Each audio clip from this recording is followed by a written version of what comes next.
En des temps lointains, le chevalier Norvet parcourait le monde pour protéger les faibles et les anonymes. Norvet, le chevalier qui sauvegarde la paix et repousse la haine. Oui, cet épisode est sponsorisé par NordVPN. Et en fin d'épisode, tu trouveras plus d'informations laissées par ce preux chevalier que je me ferai une joie de te partager. Bon visionnage! Mes chers camarades, bien le bonjour.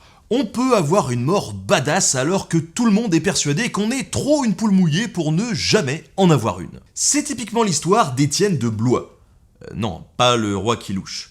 Étienne II de Blois. Donc un véritable François Pignon médiéval. Un baron qui a participé à la première croisade pour faire plaisir à sa femme.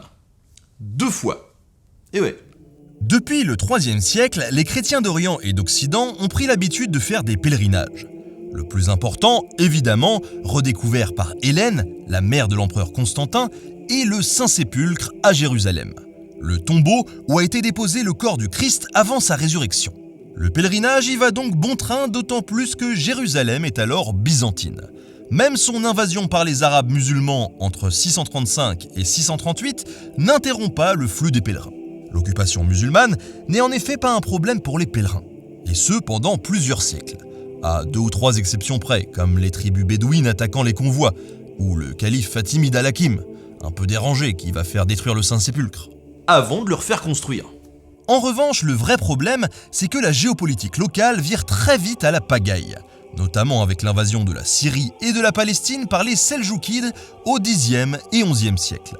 Une situation qui conduit à l'interruption du pèlerinage puisqu'ils demandent des sommes exorbitantes aux pèlerins. Ainsi, en Europe, on voit le 27 novembre 1095 le pape Urbain II, un énergique moine clunisien, prêcher à Clermont un concept nouveau, la croisade. Le principe peut être résumé assez simplement. Venir en aide aux chrétiens d'Orient, notamment les Byzantins qui se prennent les Seljoukides en pleine face, et libérer Jérusalem afin de faire reprendre le pèlerinage. C'est très résumé, mais en gros c'est ça. Ce concept connaît immédiatement un merveilleux succès, que ce soit auprès du peuple, qui organise ses propres croisades populaires dans la foulée, ou auprès des barons qui s'organisent un peu mieux et partent un peu plus tard. C'est parmi ces barons qu'on trouve notre Étienne, comte de Blois, de Chartres et de plein d'autres patelins qui, à plus de 50 ans, est l'un des plus riches barons de France, très cultivé, très généreux et pas si chaud que ça à l'idée de partir en croisade. S'il répond à l'appel du pape, c'est notamment pour faire plaisir à sa femme, la bouillante Adèle, fille de Guillaume le Conquérant, le beau-père qui met pas trop la pression quoi. Tandis que d'autres croisades se forment, autour notamment de Godefroy de Bouillon, le duc de Basse-Lotharingie, Raymond de Saint-Gilles, comte de Toulouse, ou Bohémond, prince de Tarente, Étienne part en septembre 1096 avec son beau-frère Robert de Normandie et le duc Robert de Flandre. En chemin, Étienne est un vrai touriste. Il s'arrête à Rome pour visiter le tombeau de Saint-Pierre, passe ensuite l'hiver en Calabre plutôt que de se presser, et s'émerveille du luxueux accueil que leur fait Alexis Ier, l'empereur byzantin, à Constantinople. En tout cas, il le raconte dans ses lettres qu'il envoie à sa femme, où il lui dit carrément que l'empereur est encore plus généreux que son père, Guillaume le Conquérant. Ah, il est chaud le type, et il a pas peur. À Constantinople, Alexis, voyant débarquer tous ces barons venus en partie à son secours face aux Turcs, leur demande par sécurité de lui prêter serment. Il s'engagerait ainsi à lui restituer chaque ville ou forteresse libérée en Anatolie et dans le nord de la Syrie, ancienne province byzantine conquise par les Turcs. Certains résistent, voulant déjà fonder des principautés indépendantes en Terre Sainte, puis cèdent. D'autres disent oui tout de suite. Étienne, évidemment, bonne patte, n'y voit pas d'inconvénient. La croisade ainsi réunie traverse ensuite l'Anatolie pendant l'été 1097. Ils assiègent d'abord Nicée, capitale des Seljoukides de Rume, et la libèrent grâce aux Byzantins. La croisade commence bien. Étienne écrit même à sa femme que s'il n'y a pas de souci, ils seront à Jérusalem dans 5 semaines. En réalité, ils le seront bien, mais 2 ans plus tard. L'Anatolie leur réserve de sacrées difficultés.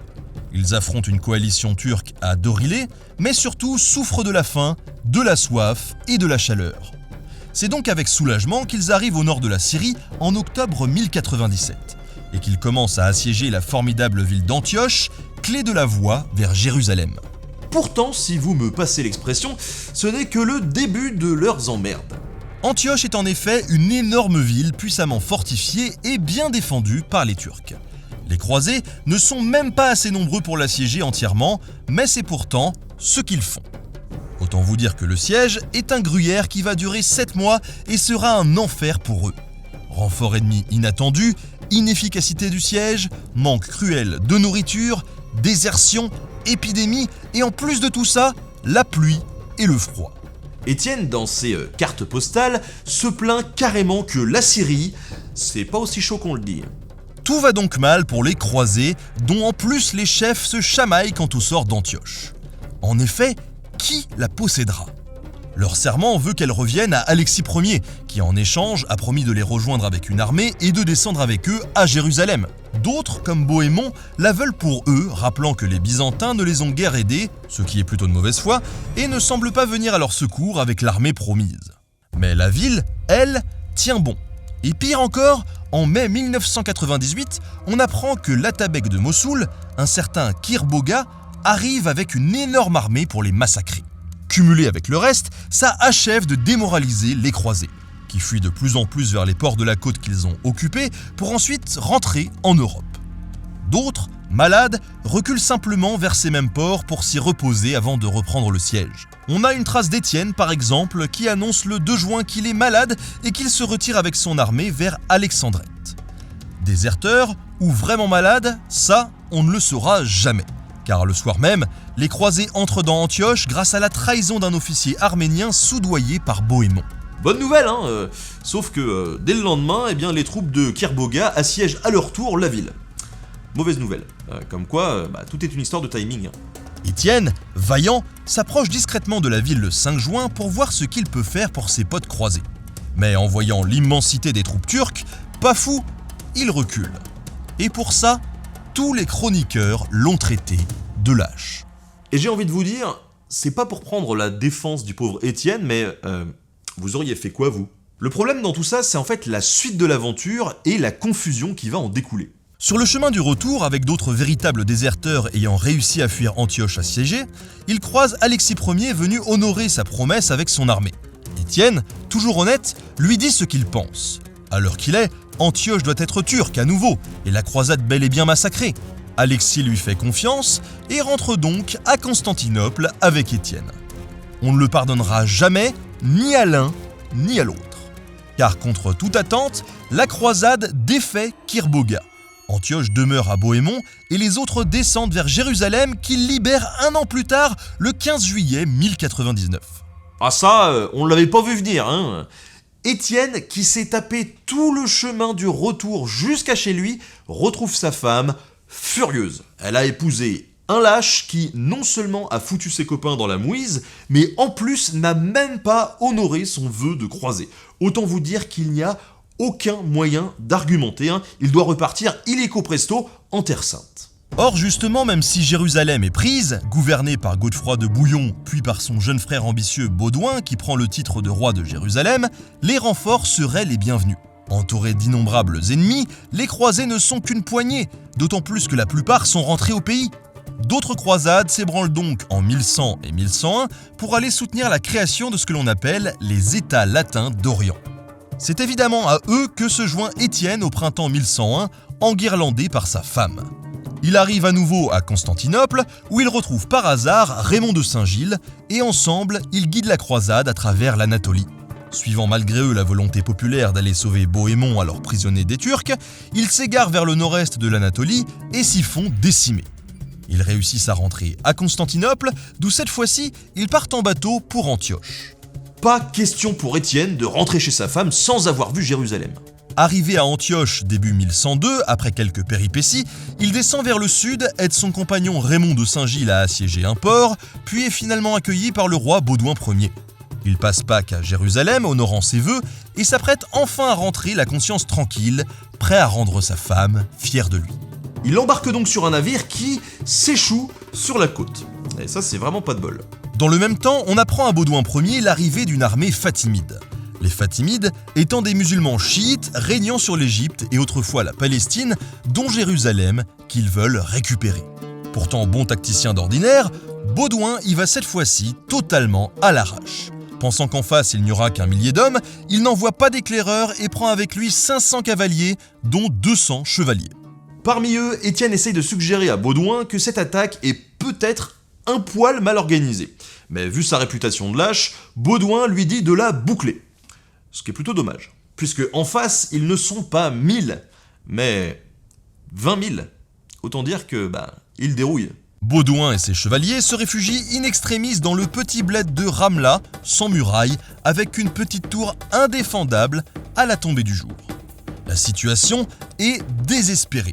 Mais dans la nuit, un chef arabe, se souvenant que Baudouin avait sauvé sa femme un an plus tôt, quitte l'armée fatimide et vient prévenir celui-ci de l'attaque à venir. Sachant que le royaume repose sur ses épaules, poussé par ses chevaliers à fuir, Baudouin quitte donc Ramla avec 2 ou 3 compagnons à peine pour ne pas se faire repérer, tandis que les autres se sacrifieront pour attirer les Fatimides. Baudouin parviendra seul à Jérusalem. Ses compagnons seront tués en chemin et il ne devra sa vie qu'à la vitesse de son cheval arabe. Oui, tout ça est extrêmement romantique et cucu, mais c'est comme ça. En attendant, à l'aube, le 19 mai 1102, les Fatimides mettent le feu à la tour où sont réfugiés les croisés. Plutôt que de mourir asphyxiés, ils sortent vaillamment dans une ultime charge, l'épée à la main, forçant le respect de leurs adversaires à 3 ou 400 contre 20 000. Si quelques-uns seront capturés, la plupart meurent, dont notre vaillant Étienne, qui finalement n'a jamais eu de bol et qui, par ce geste, on l'espère, a enfin rendu sa femme fière de lui. Merci à Frédéric Louarn de la chaîne Hero.com pour la préparation de cette émission. Merci à vous de l'avoir suivi jusqu'au bout. N'hésitez pas à le partager et à le commenter si vous voulez voir d'autres morts épiques sur la chaîne. Il y a sûrement moyen de s'arranger. Une fois de plus, cet épisode est sponsorisé par NordVPN, alors je vais prendre quelques secondes de votre temps pour vous en parler. NordVPN, c'est un service qui vous propose de chiffrer vos données en ligne afin de protéger votre connexion.